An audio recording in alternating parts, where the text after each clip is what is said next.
My name is Ken Pyers. I'm the lead counselor of the Magic Unit.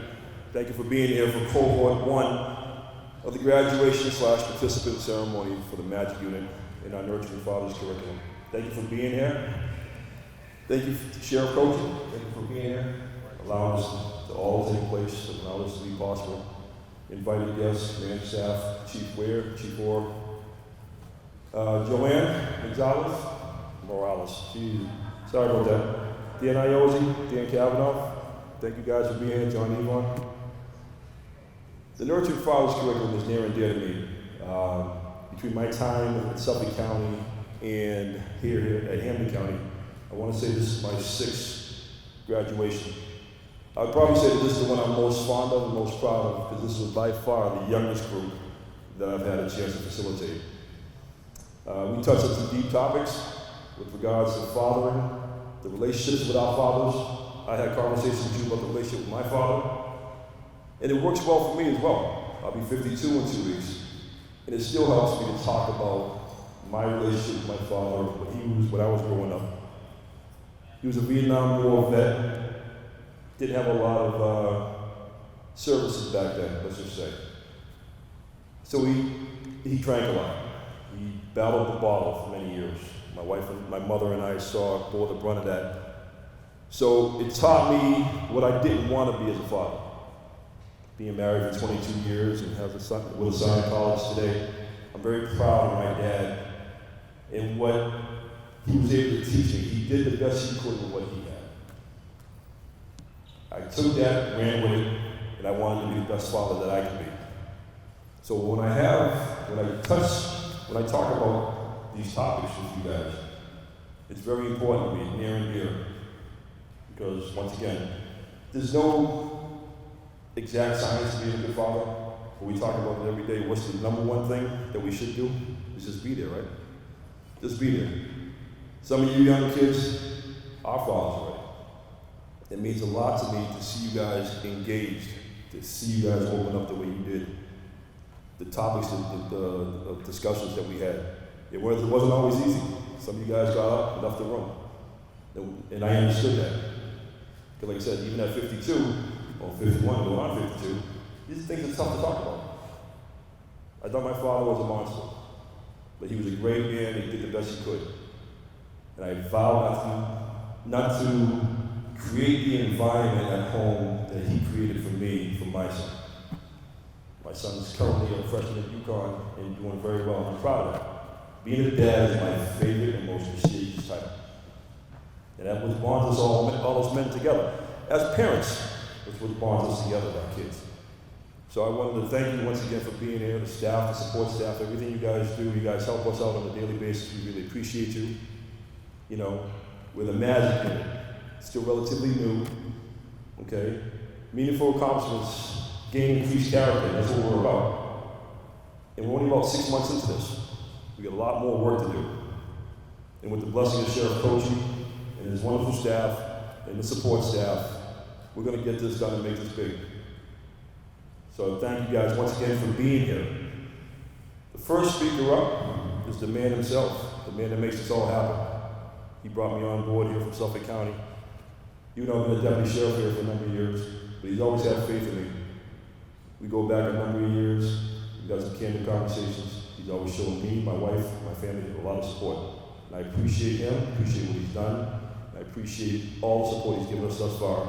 I'm looking forward to making him proud in the future. Sheriff nick-cocchi.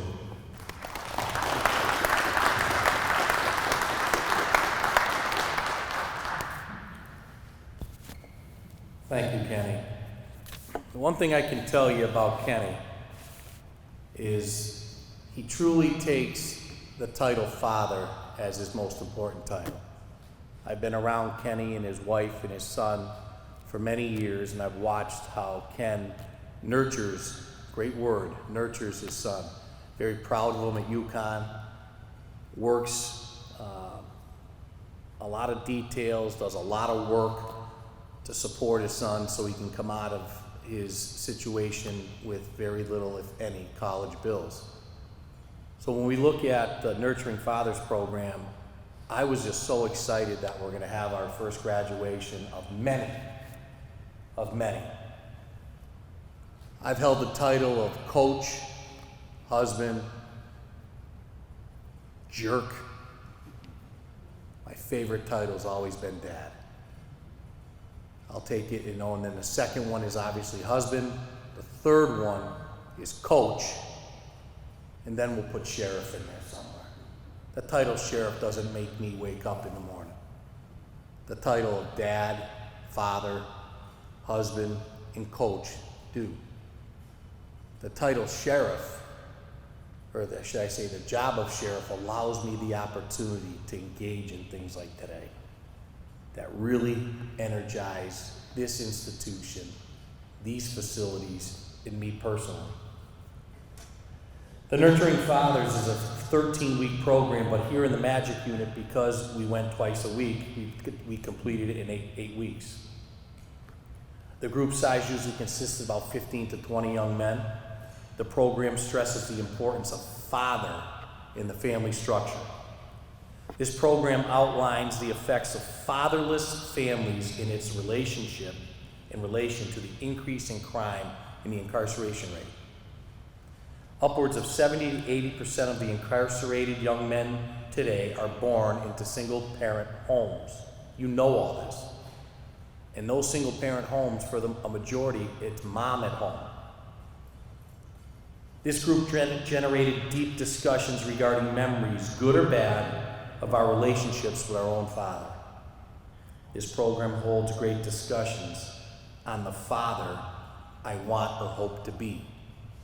To me, that is critical.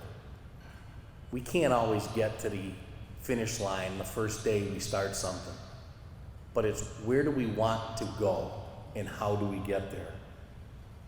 This program discusses the many different forms of fathering. For example, the different types of discipline, cultural differences in fathering, the difference between fathers fathering sons or fathering daughters, and so much more. I can't stress the importance of nurturing as a father, the word nurturing. The program was created to cultivate and support the attitudes and skills for male nurturing, hoping to benefit men, women, and children in family relationships. Don't we all want to be the father, the son, the brother, the uncle that we deserve to be? Not just the one people want us to be, but the one we deserve to be.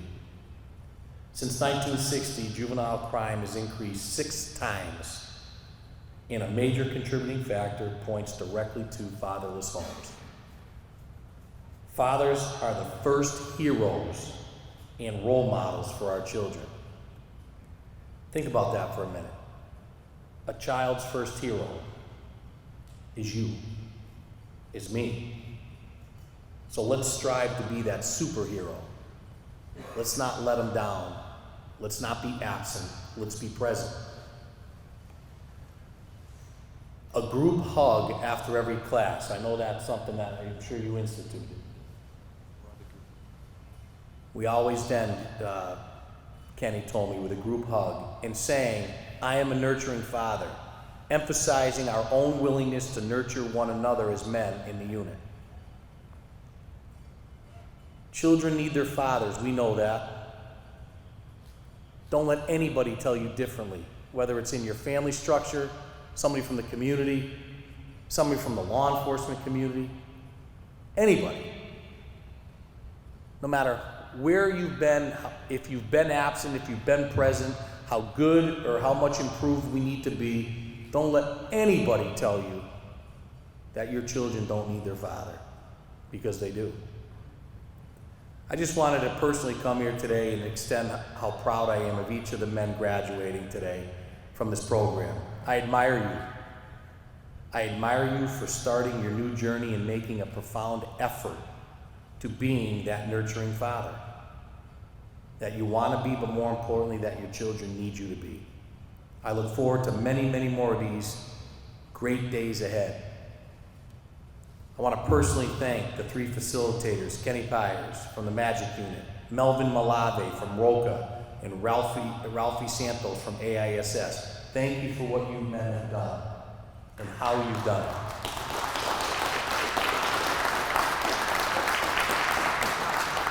A huge thank you goes out to Michael Ramos, who is the Fatherhood Initiative Coordinator for the state of Massachusetts. Mike, thank you for being such a great partner to the Hampden County Sheriff's Office. We really greatly appreciate your energy and your commitment to us. I'd like to thank Supervisor Patrick Devine from the Magic Unit for his continued support and leadership. Pat, thank you very much. And let's never forget our great partners at ROCA. This unit would not have been developed, nor would it have become such a success as it is without the support and generosity of our friends from ROCA. So Chris, Zenaida, to Melvin, and all your staff, without your support, financially, emotionally, educationally, we wouldn't be who we are. And we've always had this great relationship. And Chris Judd is taking me out for lunch tomorrow. Did you, okay? You're gonna pay the bill? Okay, that's what I wanted to hear. That's what I wanted to hear. Thank you, ROCA.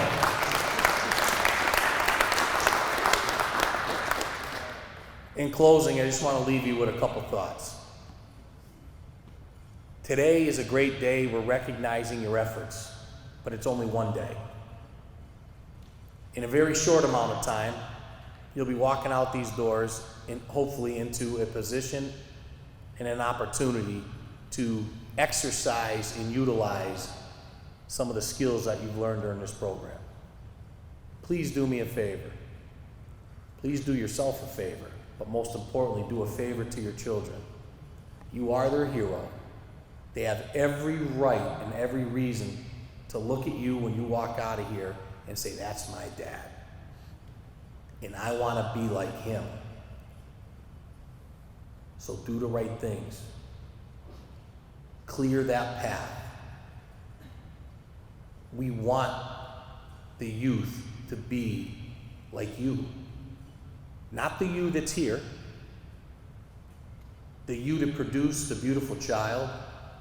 The you that sat down in the Magic Unit and understood that this Nurturing Fathers program is critical to the next step in building the foundation to be that brother, husband, father that you need to be, how to treat others.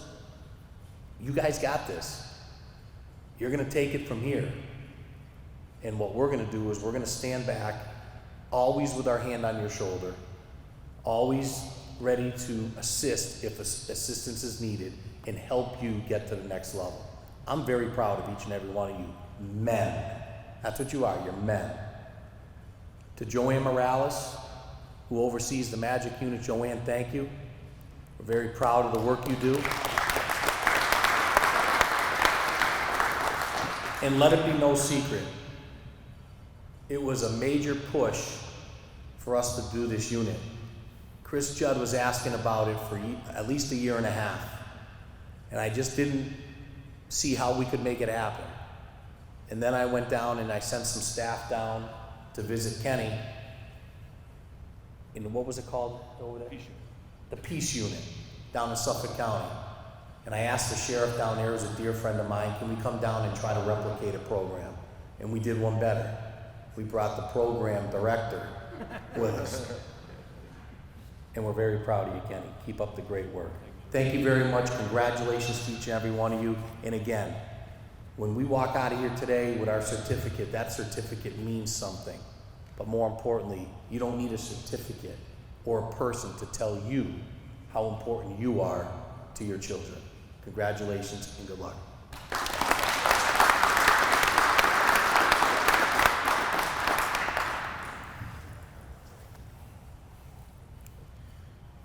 Thank you, Sheriff. It's fitting to present the sheriff with his own Nurturing Fathers hat, so I'd like to have him come up here and it's in gold too, so it's fitting. All right, let's put it on. All right. So. Do you bend hats these days or no? No. There you go. Well, I'm not wearing it like that. All right, I'm gonna wear it straight up. I'm gonna take my picture with these guys with my hat on. Absolutely. I don't look like a geek with it straight out like that. Thank you, Sheriff. You Thank guys very all much. do anything. Thank you very much. Our next speaker, the Sheriff touched on, but let me backtrack for a minute and once again acknowledge Chris and her staff at Roker, tonight and Melvin. You guys have been awesome. I appreciate your work. I work closely with you guys in the Boston area. Sanai. We worked closely over there in Suffolk County. She was awesome. You know, she had her boots on the ground. Anything happened in Boston, she was on the streets. And we worked very closely with them. So I'm familiar with your work from 94, 95, when you guys first opened up in Chelsea in the old parking garage. It was an old parking lot. I know it very well, because at the time I was a Chelsea police officer. And we had to do our director patrols at the local level. So I appreciate you, Chris, once again, and your staff. Thank you for everything that you do. Our next speaker is Mr. Mike Ramos. The Sheriff touched on it, but I'm just going to read a quick bio for Michael. Michael Ramos is a national trainer on father engagement and co-parenting. In addition to hosting trainings for several state agencies, he's conducted international webinars for the Department of Justice. As the Fatherhood Initiative Coordinator for the state of Massachusetts, he managed the Fathers and Families Professional Network of professionals supporting dads statewide. He also led training and workshops for healthy family visiting sites throughout Massachusetts. He's a Nurturing Fathers facilitator and consultant and manages Nurturing Fathers programs in several county correctional facilities for incarcerated fathers. Michael was a father of 4 and prides himself on being a mentor to others in blended families and those who are co-parenting by drawing both from his personal and professional experiences. Ladies and gentlemen, Mike Ramos.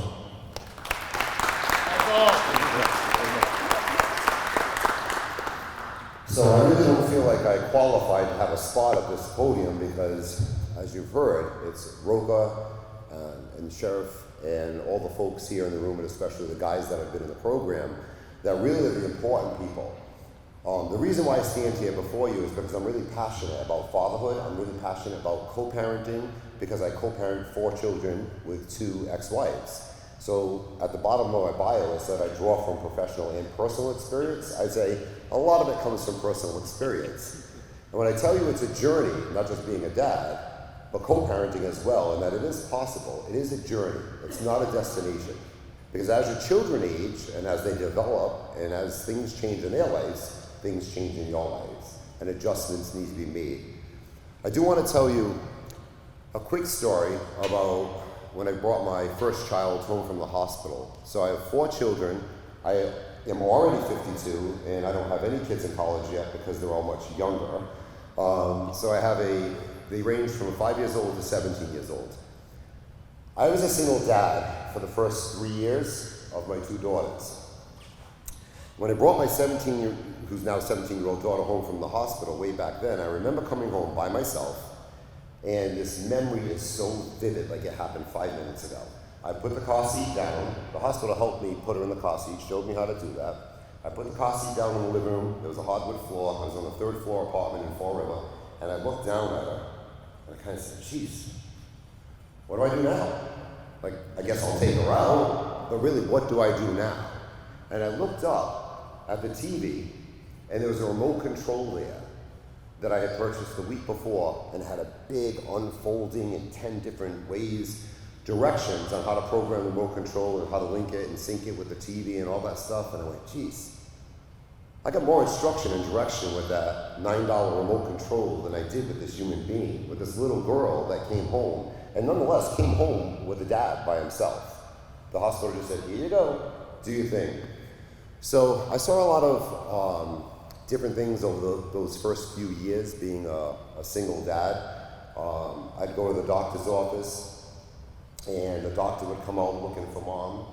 You know, even when they were talking to me, they'd kind of like look around like they were uncomfortable. I'd be at dropping the kids off from school and they'd say, is mom gonna, come down for, enrollment too, let's fill out some of the paperwork. And mom wasn't available because mom was struggling. So I started realizing immediately that men were looked at very differently and that dads were looked at very differently. So I took an interest in working to support co-parenting and also fatherhood. And about 13 years ago, I became a Nurturing Fathers facilitator, and I facilitated a bunch of groups. And that's really, I guess, what qualifies me to be standing here, is that I'm a dad of 4 kids. I'm passionate about it, I love my children, and recognize how difficult of a role it really is and a job to have. But also I've run a lot of groups and I've worked with other county correctional facilities. And when I tell you that it's rare to have this type of a program, and the sheriff mentioned how difficult it was, and that he said, I don't know how we're going to pull this off. It's not always open arms that welcome any change or any program. But, and I don't want to talk a lot about statistics, but I can kind of, in a nutshell, encapsulate it all. Almost every social ill that we have today, homelessness, teen dropout rates, teen pregnancy, incarceration rates, all have a direct correlation of not having a relationship, children not having a relationship with their dad, not having an engaged relationship, a nurturing relationship. So it's difficult sometimes when the parents of the child are not together, but what I try to tell people is that it's critically important that dad and mom are both involved in the children's lives, because the data is screaming at us from every single place saying that recidivism is reduced, that kids are just going to do better developmentally in every single area of their lives. So I can't express how grateful I am to be here, to have met you guys, to have come up and spent a couple of weeks in one of the programs. I think I was here for week 1 and 4 and 7. But to meet you guys and to talk to you and how you welcomed me, and I can say even just those brief encounters, I watched not only maturity, but the way that you guys would share stories that I feel like, and because I worked for the Department of Corrections for the state of Massachusetts for a number of years, the things that you were sharing in that room, I know weren't things that you would normally share in general population or in the unit. And the reason why is because men are told from the very first time that they're a little boy, that men aren't supposed to cry, we're not supposed to be nurturers, we're supposed to be strong, we're supposed to be tough, we're supposed to handle problems and just fix things and move on. So, and that's exactly why if you see a little boy, if there's a party or a family party going on, a little boy picks up, he has an older sister, picks up the doll, everybody goes, put that doll down. Dolls aren't for boys, dolls are for girls. That's fine. Except, you see that same kid when he's 18 years old, pick up his child for the first time and he looks a little kind of awkward and uncomfortable, and people are saying, okay, support the head, do this. What they didn't realize was that was his very first opportunity to learn what nurturing was. But if it was the little girl, they would have said, get her a carriage, get her, play diapers, get her an oven to teach. The reason why I share that story is it starts from that age and it's just reinforced. It doesn't mean that you're not tough if you nurture. It doesn't mean that you're strong or you're weak if you get down and play with your children and love and connect with them. What it is it's critically important to your children. I'm just going to say one more brief, quick story that I think is really relevant to how important dads really are. So I was enrolling some dads into a nurturing fathers group about 8 years ago or so. This dad came in, he was probably my age, a little bit older, and he came in all out of breath. I was just about to close shop and leave, and he came flying in. He said, hey, I saw this Nurturing Fathers program. I was down at the YMCA and I saw a Nurturing Fathers program, and I want to sign up for this. And I said, awesome, well, you're in the right place, have a seat. And he was all disheveled and out of breath, and I said, how many kids you have? It was just kind of small talk. How many kids you have? He said, 18. And I said, wow, 18 kids. That's a lot of, it's a lot of nurturing to do. That's a lot of separating itself among 18 kids. He said, but I haven't seen them all, probably in 18 years. He said, the last one I saw was my daughter when she was born in the hospital. And I said, oh, why, what's going on? What happened that kind of caused that? And he said, well, I've spent the last 18 years in and out of correctional facilities, in and out of psychiatric wards, in and out of drug rehabs, and in homeless shelters. So we had a conversation about what it would look like if he connected with his children. We did the intake form, and I didn't give him advice. I just said, sometimes you'd be surprised when you do reach out, what can happen. He went on his way. Week 2 came, he didn't show up. Week 3 came, he didn't show up. I was kind of nervous. I thought that it was possible that maybe something bad had happened to him. Week 4 he comes, running in the door, looks completely different. He's like all clean cut and shaven. He looks like he's on top of the world, and he couldn't wait to talk to me. He said, guess what? He said, I talked to my son, who I think he said was about 30.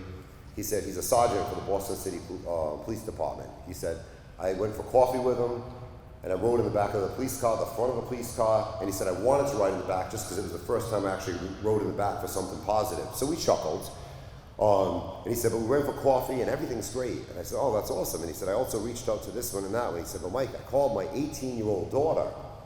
And I said, hey, baby girl, I just wanted to call you and tell you. So in a nutshell, he said, I'm sorry for never being there. The reason why is because I thought I was supposed to be perfect.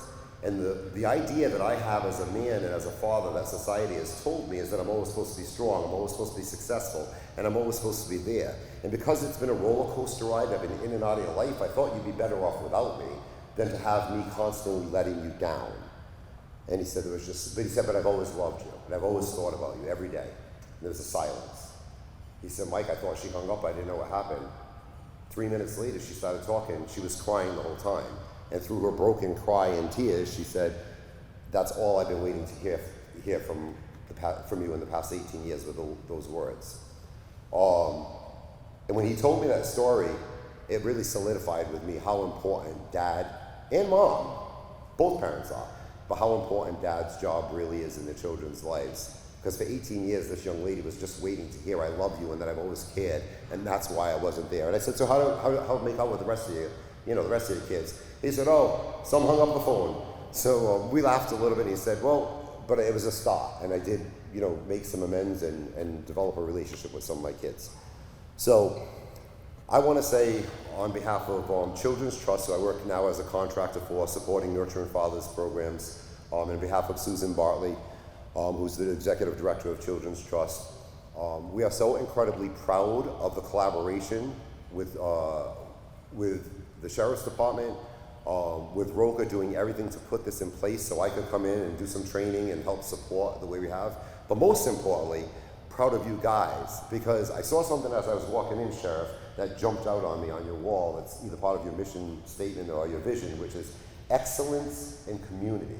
And by you guys being in this room doing this, that's exactly what you're doing. You're changing one family, one household, one community, one state, one country at a time. So congratulations, we really appreciate you.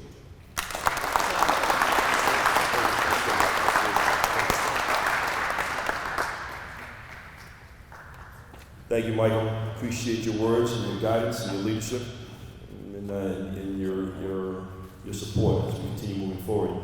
Last speaker is going to be from an organization we know very well, that's very close to us, and then like I said, without them, we wouldn't be here. Noah Malave, he and I have gotten relatively close over the last several weeks.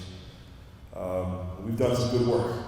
You guys have been on the forefront of myself and Melvin's heartfelt discussions. Melvin and I talk and exchange notes pretty often about you guys. We're very proud of you guys. Once again, the connections that we've made, and a lot of it because of the energy that I feed off of Melvin. Melvin tends to set the tone, and I just ride off his energy.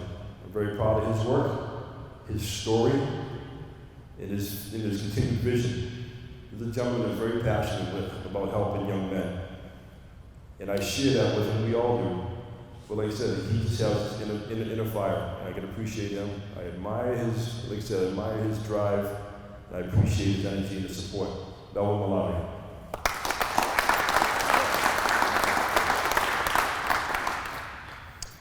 Good afternoon, everyone.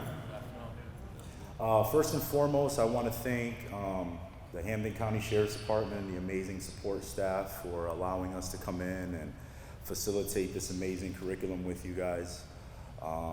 This was my first time facilitating this, so I really came in not knowing what to expect, both from myself and from the participants. But over the 6 to 8 weeks that we worked together, we've had some amazing experiences together. We've had a lot of impactful conversations.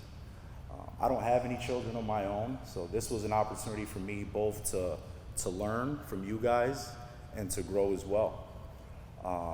There's still things in life that I'm trying to figure out.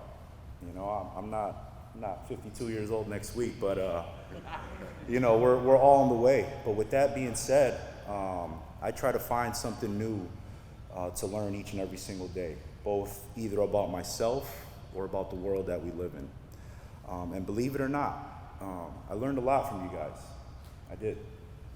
Some of the conversations, a lot of the back and forth stuff, even the things that weren't said, resonated with me as well. I also want to thank Rafael Santos. He was an amazing support. Him and I, we co-facilitated together as well. You know, we're kind of like Batman and Robin at this point. Kenny was an amazing support. Michael as well. Pat, Joanne, everyone from the Magic Unit, Chris, Roca for giving us this amazing platform. But really what I want to say to you guys is take this foundation that you guys have started, continue to grow and build off of this. Because we haven't accomplished anything yet. The main work happens as you guys get out of here, right? Those kids need you more than anything else. More than the streets, more than the hood, more than the block does, right? Your kids need you. And I will say this in closing. You guys taught me hopefully as much as I taught you guys. So I want to thank you guys again for this amazing experience. Thank you to the sheriff as well for allowing us to come in and work with you guys so closely. I look forward to continued groups, but this first group will always resonate with me. I look at every single one of you guys as like my younger brothers.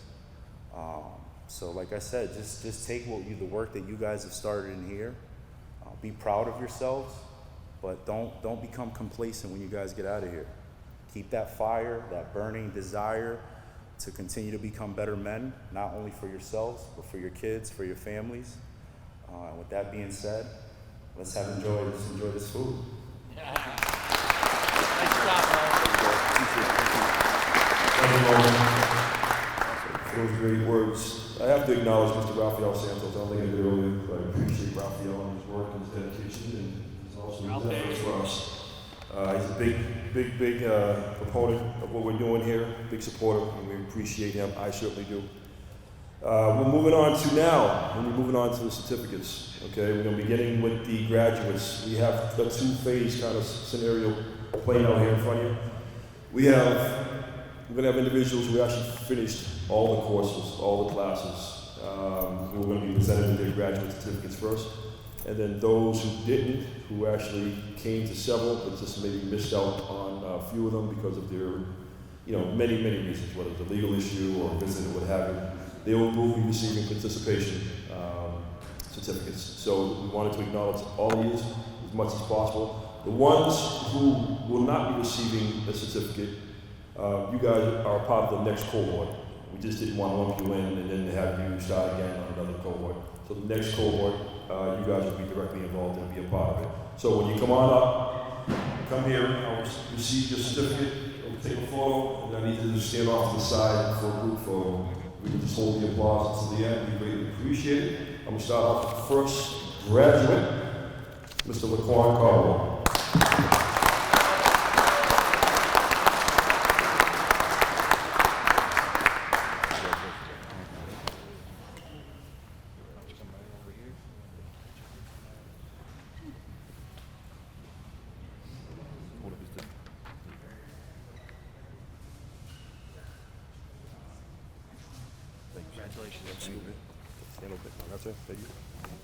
The next graduate, who's actually here, and I'm glad he was able to make it, Mr. Luis Martinez.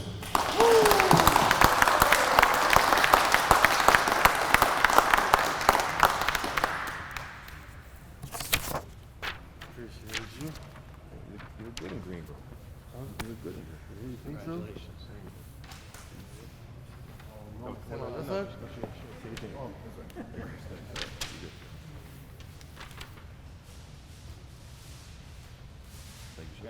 Thank you, Louis. It's one of the quieter ones in the group, but always had a lot to say when we're one-on-one. One of my favorite guys, Mr. Milan Brown.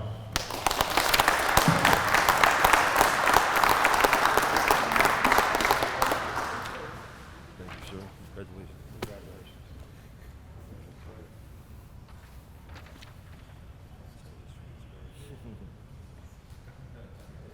Good job. Thank you, sir. One of my difficult ones at times.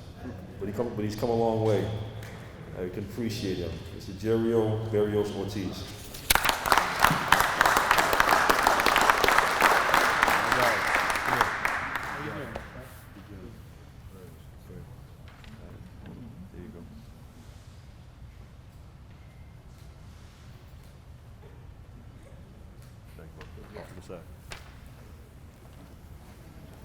All right, my favorite nephew, and everybody's favorite nephew in the group, Mahesh Bishwa.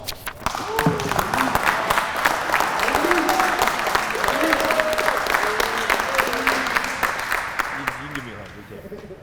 Come on. Good job. Congratulations. Come on, man.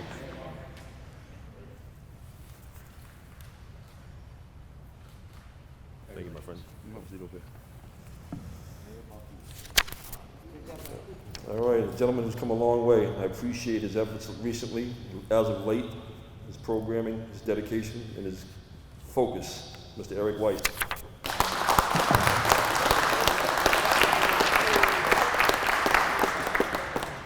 Nice job, gentlemen. Congratulations, Eric. You felt.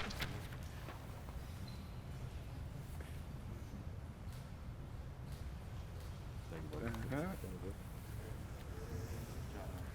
One of my unofficial leaders of the group, who sets the tone a lot and does a great deal by example. It's Xavier Santiago.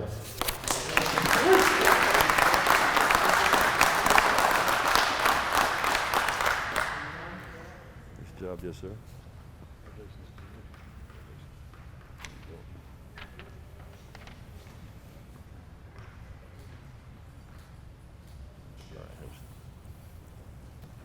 And on to our participants. First participant up, Mr. Anthony Gonzalez.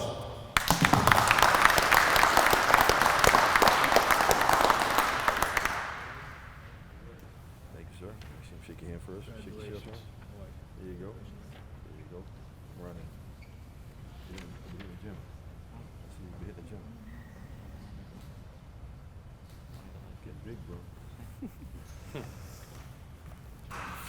Everybody's favorite white shirt. Excuse me. Unit joke, inside joke. Mr. Marco Mendoza, my favorite one.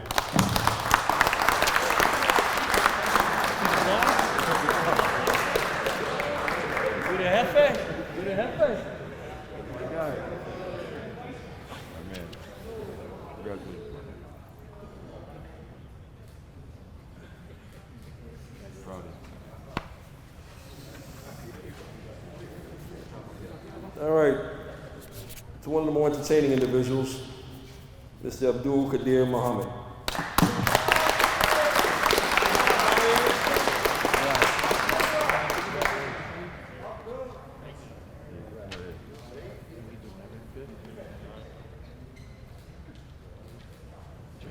Good job.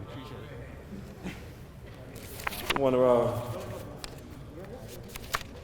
the guys that's trying real hard now. Like I said, I've seen him come a long way. He tries and he's gotten better. And I give him credit where credit's due. Haver Pabon Flores.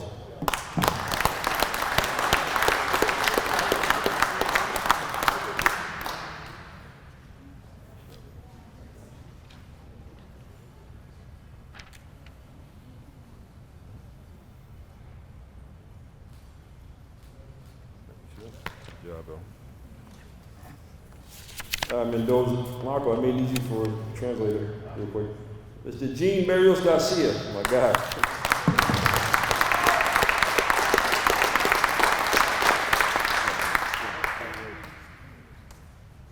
My man. No, you can't have a phone call. Thank you. Good job. Mr. Darren Rivera.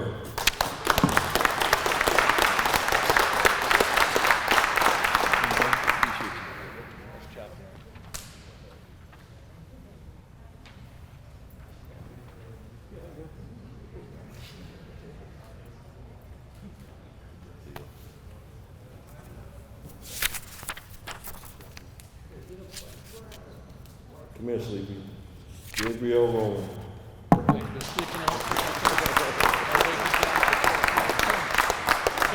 Come in.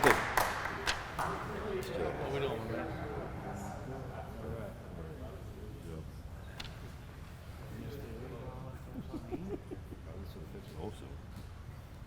Good job. Sorry. Over there. Get over there. And Mr. Eric Torres.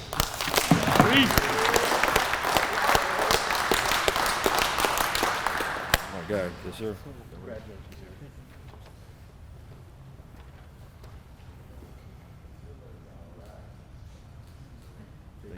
Over there.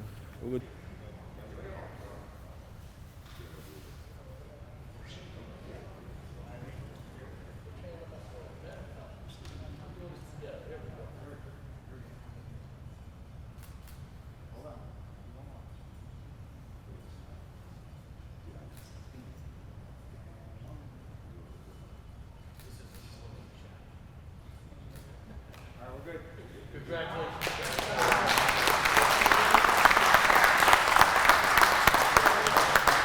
It's just, they're going to give you a quick statement as to the father that they want to be. It's a big part of the curriculum towards the end.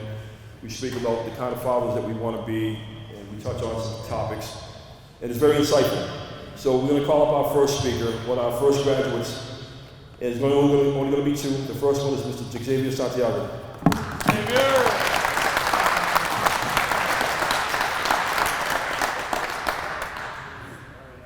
Thank you, Jim.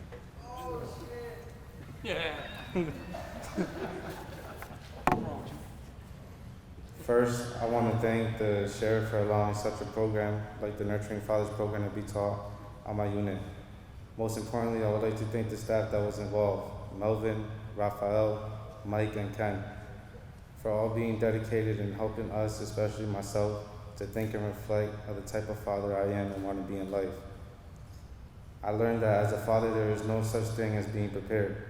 You really just learn every day as you go, hoping that you can be the best type of parent there is, whether if it's loving, caring, dedicated, or just a piece of all those traits. I learned that as you get older, being a father is the most prideful job that anyone can have. Taking this class made me realize that the more wrong choices I make in my life that causes me to physically not be present in my child's life doesn't affect me, but it affects my child. Without both parents in a child's life, for the majority of the time, a child eventually grows up feeling it's their fault and causes the child to act up and get into trouble.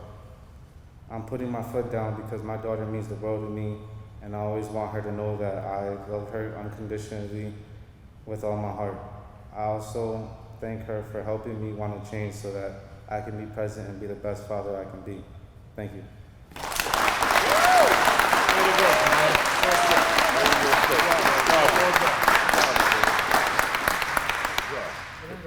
And our last speaker, thank you, Xavier. That was very heartfelt. Appreciate that. I know it took a lot for you to have to come up here and say that. I appreciate you. You come a long way. You've come a long way. I want to give you the credit you deserve.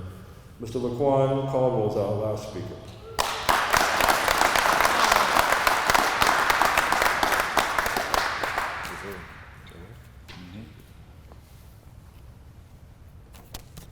Hello, how everybody's doing today? My name is Laquan Caldwell. I just came into this program not too long ago. I haven't been here as long as the other participants that's been inside this program, but I have learned a lot from the Nurturing Fathers program.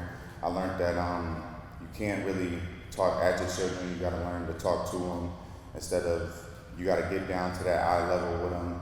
And I really haven't had my father in my life as long. He left probably when I was about 8 years old due to being incarcerated. And I feel like if he was in my life more, probably wouldn't have chose as many paths as I did to lead me to where I am today, but this doesn't define me as a person. When I get out of here, I want to be the best father that I can be by being there for my child and being there at all of his games, programs, his first time going to school, any problems that he wants to deal with. I also want to be the very first person that he goes to talk about his problems if he has any problems. I also want to thank Ken, Divine, G, Melvin, Raphael, and Michael also for having this program. and I wouldn't want to be nowhere else. Thank you so much.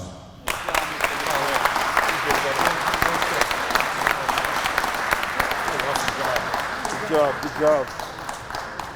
Thank you, sir. Thank you, Laquan. I appreciate your words. And this is going to conclude our event. Please feel free to hang around and partake in some of our lovely food, chicken francais, and some rice pilaf and salad. And like I said, thank you for coming once again. We look forward to working with you in the future. Thank you for your continued support. Thank you much.